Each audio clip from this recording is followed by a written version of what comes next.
Hello, this is Brandon Wiley again with Physical Therapy Connections, and I'm here today to give you another video on the basics, this one looking at the components of balance.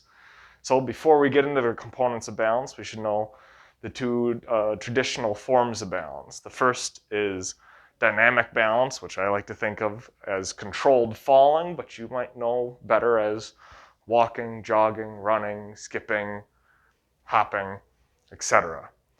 The other form of balance is static balance, which is about maintaining your center of mass within a base of support. The narrower your center or your base of support, right, the harder balance becomes. Also, the lower your center of mass is, the easier things become. For example, a rowboat has a wide base.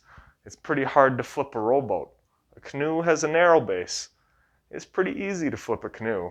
And those who have canoed a lot know that if you stand up in the canoe, if you raise your center of mass, it is very easy and is a good recipe to get wet. So now that we have the two types of balance, both static and dynamic, we can go into the components that helps our body maintain this amazing feat of staying upright without falling.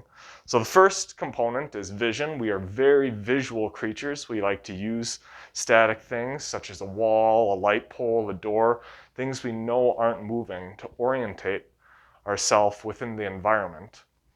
The second component of balance is what we call proprioception, which is a series of organs within the skin, within joints, within muscle that basically help our brain to determine where our body is in space. Oh, this muscle is being compressed. This joint is moving. This muscle is contracting.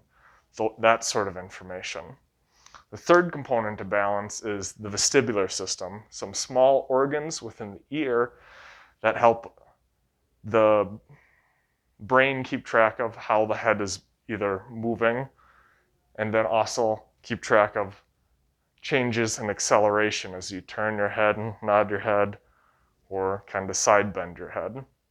So if you're struggling with balance and you want creative ways in which to challenge your balance, if you keep those three components in mind, you can create a plethora of ways to challenge your balance.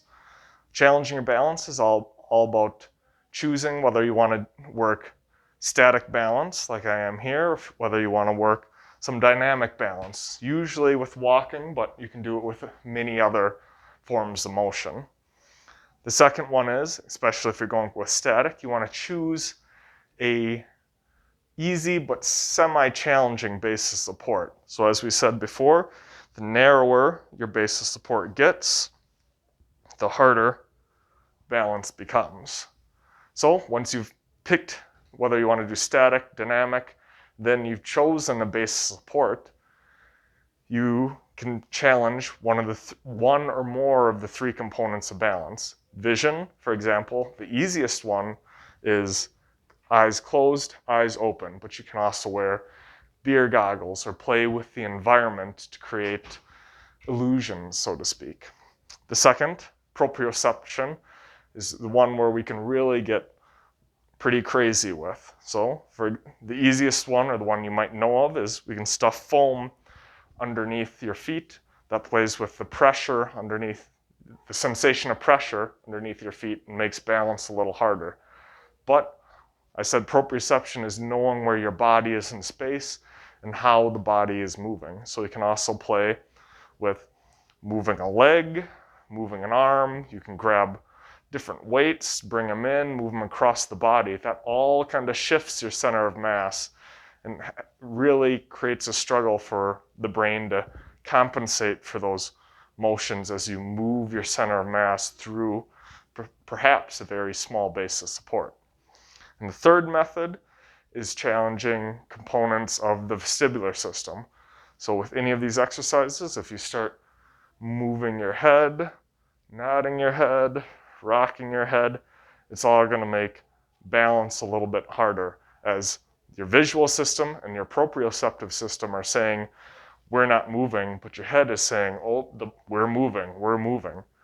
So Using those three components, proprioception, vision, and vestibular system, you should be able to create very different balance exercises to help improve your ability to maintain upright and hopefully reduce any falls.